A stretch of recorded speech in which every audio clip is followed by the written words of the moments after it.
ॐ नमो भगवते वासुदेवाय। स्वस्ति श्री गणेशाय नमः। श्री सरस्वत्यै नमः। श्री गुरुभ्यो नमः। नूतन वर्ष पर आप सभी भारत धरा के निवासियों को और विश्व के अनेक सुंदर प्रदेशों के निवासी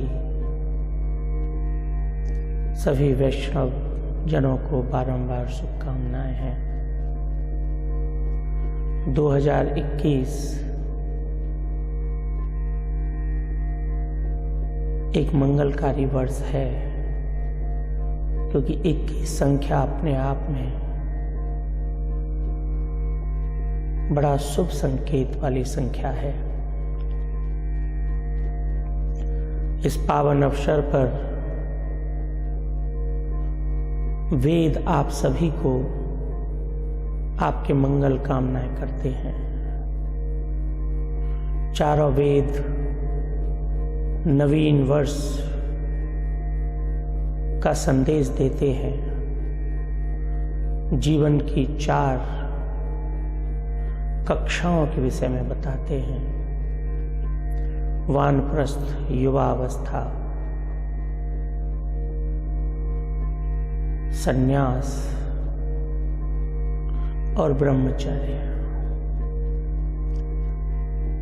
उन वेदों में से 6 श्लोक इस नव वर्ष के प्रारंभ में आप सभी के लिए एक सुंदर विषय लेकर आए हैं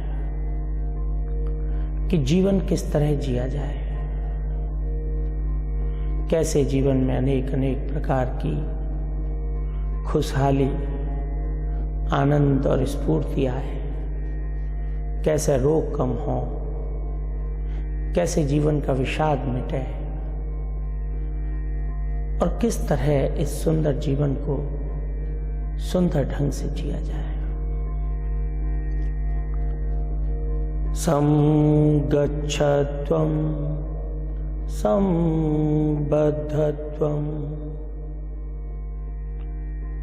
ऋग्वेद के 10वें स्कंद का 181वें अध्याय का दूसरा श्लोक है।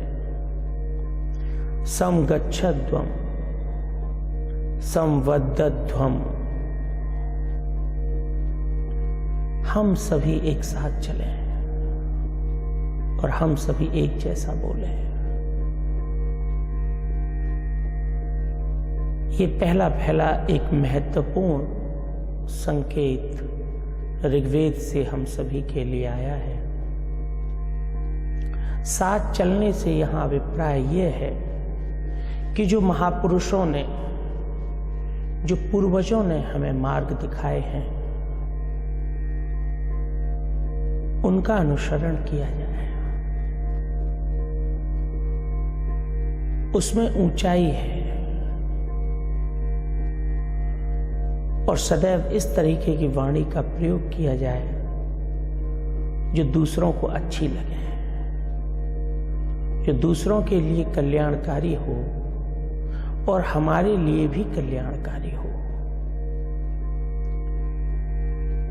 भारत में मौर्य काल में महान राजनीतिज्ञ चाणक्य को सब जानते थे।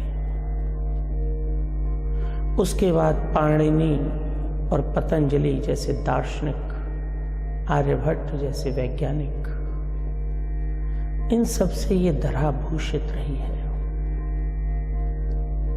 आज हम उनके मार्गों को छोड़ एक नई दिशा में भारत के रहने वाले जा रहे हैं, जबकि इन ऋषि मुनि महापुरुषों की थाती को, इनके बताए मार्ग को पश्चिम के देश अमेरिका और यूरोप के देश और हमारे पड़ोसी चीन, जापान जैसे प्रगतिशील देशों ने इन सभी विद्वानों को और हमारे पूर्वजों के द्वारा बताए गए उन सभी बिंदुओं को चिन्हित कर उनके ऊपर चलना प्रारंभ किया।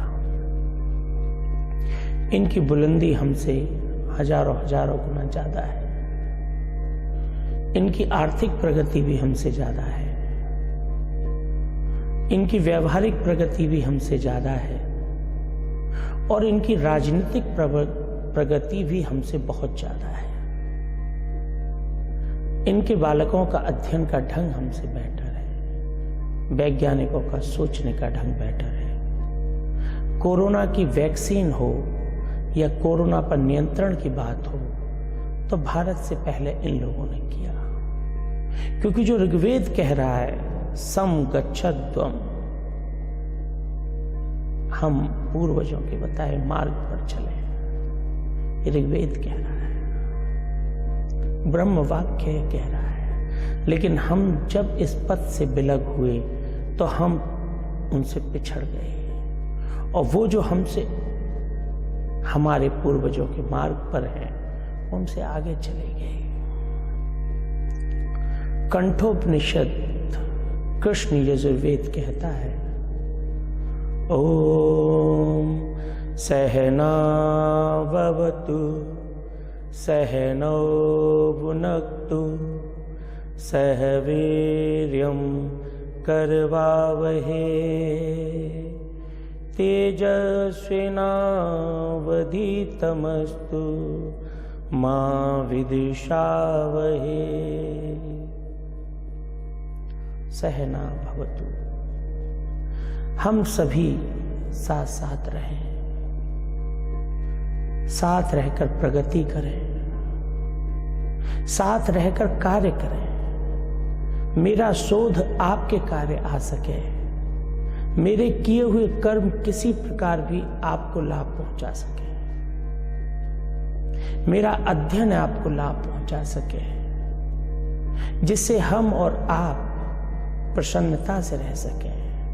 किसान के द्वारा उगाया हुआ अन्न को मैं खाऊं और मेरे द्वारा दिया गया ज्ञान से किसान के बालक उच्चता को प्राप्त हो जाए। जहां साथ रहकर कार्य करने की बात कही, जहां सदैव एक दूसरे से कोई द्वेष न मानकर, एक दूसरे से कंपटीशन न मानकर, एक दूसरे के कल्याण का कंपटीशन माना जाए कि मेरे देश का कोई निवासी दुखी कैसे है। इसको अपने हृदय में जब एक कंपटीशन के तौर पर उतारा जाए और फिर उसके कल्याण के लिए जिया जाए, ये 2021 के लिए सबसे बड़ी उपलब्धि मानी जाएगी। और न सिर्फ 2021 के लिए, हर दिन के लिए जब जब इस तरीके का चिंतन आपके पास आएगा, तब तब कंठोपनिषद वेदों के ये स्वर आपको लगेंगे कि आपके लिए बनाए गए, आपके साथ होने चाहिए। ये तीसरा श्लोक, विद्या मित्रं प्रवासेषु भार्या मित्रं गृहेषु च रुग्णस्य चौषधं मित्रं धर्मो मित्रं मृतस्य च। जो व्यक्ति परदेश में हो, धर्म क्या है और धर्म क्यों आवश्यक है? आपको शांति देता है। जब आपको कोई ये बताता है कि आपको देने से सुख मिलने वाला है तो आप देने लगते हैं, और जब आप देने लगते हैं तो उसके बाद जो सुख मिलता है उस सुख को खरीदा नहीं जा सकता, उस सुख को पाया भी नहीं जा सकता। वो इस ढंग से ही आएगा।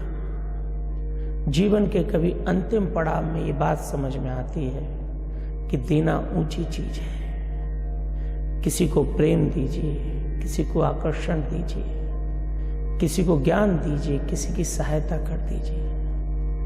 इससे जो दिल का भार उतरता है वो ऊंचा है। जब आप प्रदेश में होते हैं, घर से बाहर होते हैं, तो आपको सम्मान सिर्फ आपका ज्ञान दिलाता है कि आप कितने ज्ञानी हैं, आप किस तरह लोगों से बात कर रहे हैं, आपकी पैठ किसी विषय में कितनी है। यह देखकर लोग आपका सम्मान करने लगते हैं। ठीक इसी तरह घर में स्त्री का, माता का, बहन का होना जरूरी है। वो घर की मित्र है। आप उस घर को उतना नहीं सजा पाएंगे जितना वो उसे संवार देंगे। जिस तरह रोगी के लिए औषधि उसकी मित्र है, ठीक उसी तरह जो मरने वाला है उसके लिए धर्म उसका मित्र है। क्योंकि धर्म परलोक तक आपके साथ जाता है, पुण्य परलोक तक आपके साथ जाते हैं। तो वेद कहता है कि किसी भी स्थिति में आप धर्म मार्ग पर चलें, क्योंकि वो आपका अखंड साथी है, सदैव आपके साथ रहने वाला है, कभी आपको न छोड़ने वाला है। नव वर्ष पर ये संकल्प करना चाहिए कि हम अपने जीवन में जो यदि तो धर्म विमुख हो गए हैं, यदि तो मिथ्या मार्ग हमने धारण कर लिया है और नित्य को छोड़ अनित्य की तरफ आकर्षित हो गए हैं, तो वहां से लौटा जाए, कुछ हद तक इस मार्ग पर चला जाए और फिर पूरी तरह इस मार्ग पर चला जाए।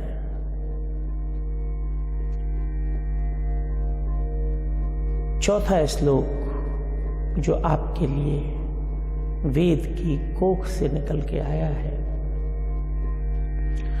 मां भ्राता भ्रातरम द्विक्षन, मां स्वसारमुत स्वसा, सम्यच्चः सव्रता भूत्वा,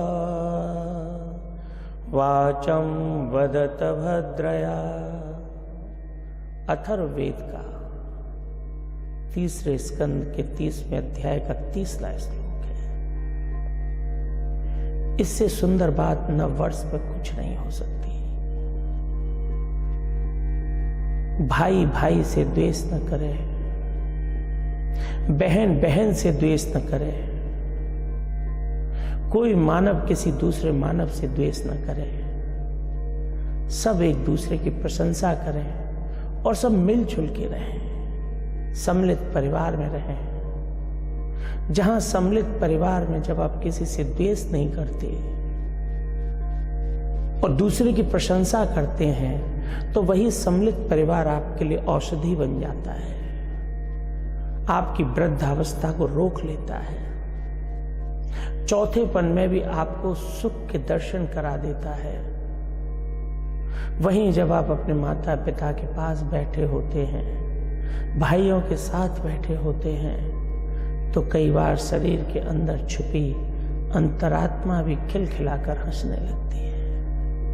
वेद कहता है कि आप इस संग का आनंद लें, आप कहीं अकेले न पड़ जाएं, आप कहीं ऐसे द्वेष और ऐसे वैरागी न हो जाएं कि फिर आपको अकेलापन खींचने लगे और फिर आप डूबने लगे, जिसे आज की भाषा में डिप्रेशन कहते हैं।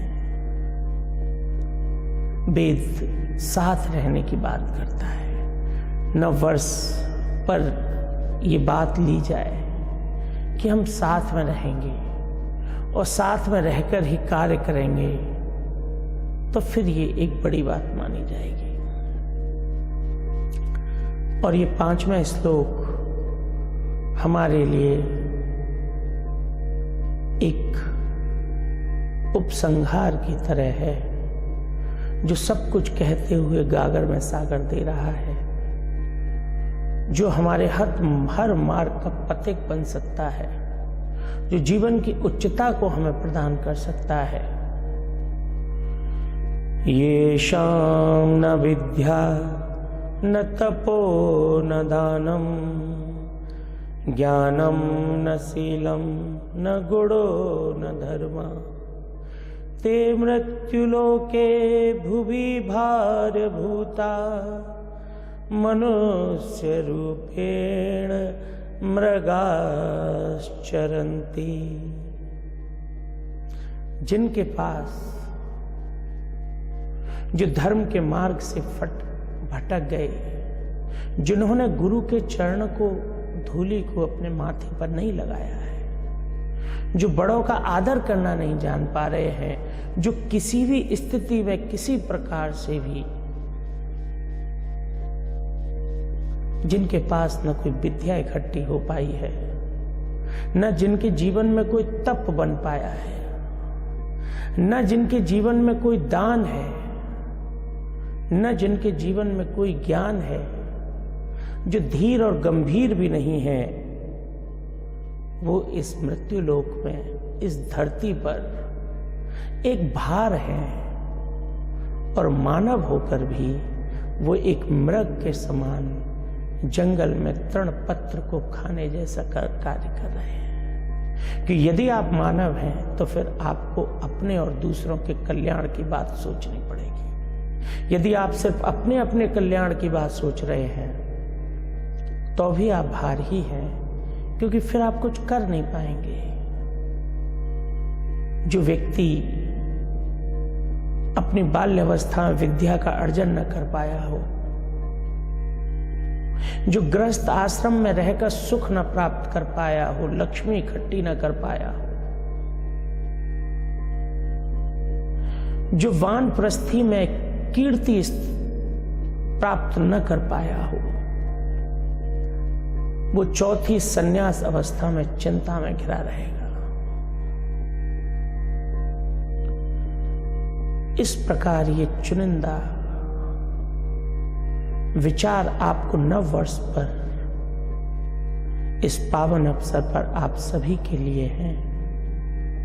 इनको ग्रहण करें और 1 साल के लिए अपने जीवन में इनमें से किसी भी एक वाक्य को, एक शब्द को आप अपने जीवन में ला पाए तो ये बड़ी बात है, ये नव वर्ष की बड़ी उपलब्धि है।